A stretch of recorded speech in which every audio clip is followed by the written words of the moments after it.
क्या स्कूल और कॉलेज फिर से बंद होने वाले हैं? कहीं फिर से तो लॉकडाउन नहीं लगने वाला है? जो आने वाले बोर्ड का एग्जाम है कहीं वो फिर से तो नहीं रुक जाएगा? जी हाँ, क्योंकि ये हो सकता है सिर्फ एक वायरस की वजह से जिसका नाम है HMPV। क्योंकि चाइना से आउटब्रेक होने के बाद HMPV बहुत ज्यादा अपना कहर मचा रहा है। ये वायरस इंडिया में भी पहुंच गया है और यहाँ पे लगभग इसका 8 मरीज अभी तक देखने को मिल गए हैं। जो मरीज हैं जिनमें से 5 चेन्नई से हैं और 2 महाराष्ट्र के हैं। लेकिन राहत की बात यह है कि इनमें से जो भी मरीज हैं सिर्फ बच्चे हैं और वो अभी तक ठीक होकर अपने घर पे चले भी गए हैं। लेकिन डर तो सभी को लगता है कहीं ये वायरस तेजी से फैलने न लगे। अभी तो छोटे लोग हैं, कहीं बड़े लोग भी इसकी चपेट में ना आ जाएं। लेकिन राहत की बात यह है कि जो हमारे स्वास्थ्य मंत्री JP नड्डा साहब हैं वो कुछ इस तरह से बोले हैं HMPV वायरस के बारे में। एक्सपर्ट्स ने HMPV वायरस के बारे में यह स्पष्ट किया है कि यह वायरस कोई नया वायरस नहीं है।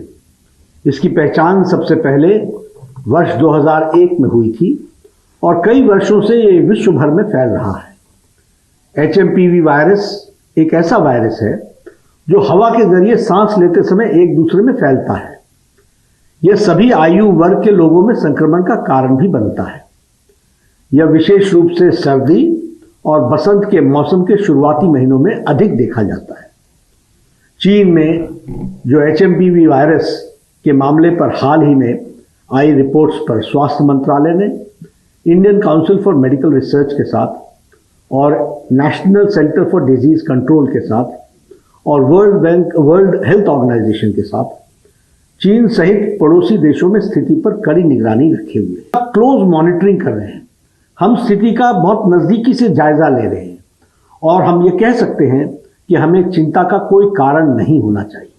स्वास्थ्य विभाग इन सारी बातों पर नजर रखे। अब देखते हैं कि इस वायरस का सिम्टम यानी कि लक्षण क्या क्या हो सकता है। तो हो सकता है कि आपको कफिंग होगा, फीवर होगा, नेजल कंजेशन होगा यानी नाक में कुछ होगा, रनी नोज होगा, नाक से पानी बहेगा, सोर थ्रोट होगा, गला में दर्द हो सकता है या फिर आपको खांसी भी हो सकता है। अगर सीवियर केस की बात करें तो उसमें आपको देखने को मिल सकता है कि निमोनिया हो सकता है या फिर ब्रोंकाइटिस भी हो सकता है। अब बात करते हैं कि ये जो इन्फेक्शन होता है ये फैलता कैसे है। ये फैलता है ड्रॉपलेट इन्फेक्शन होता है, यानी कि जैसे आपको हुआ है, आप छींक रहे हैं, खांस रहे हैं, क्राउडी एरिया में जा रहे हैं तो वहाँ जो होता है इन्वायरमेंट में वो मिल जाता है, बाहर में मिल जाएगा।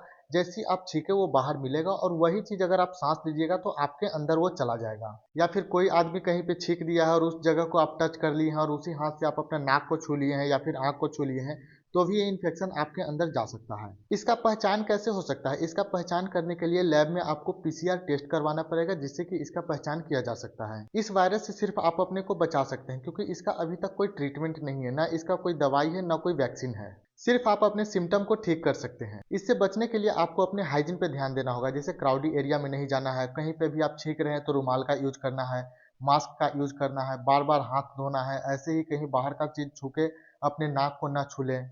और आप भीड़ भाड़ वाले एरिया से अगर घर में आ रहे हैं तो डिसइंफेक्शन या फिर सैनिटाइजर का जरूर यूज करें। तो ये सारा चीज अपना के आप अपने बच्चे को, फैमिली को इस वायरस से सुरक्षित रख सकते हैं क्योंकि ये चाइना से आउटब्रेक हो चुका है, इंडिया में भी आ सकता है।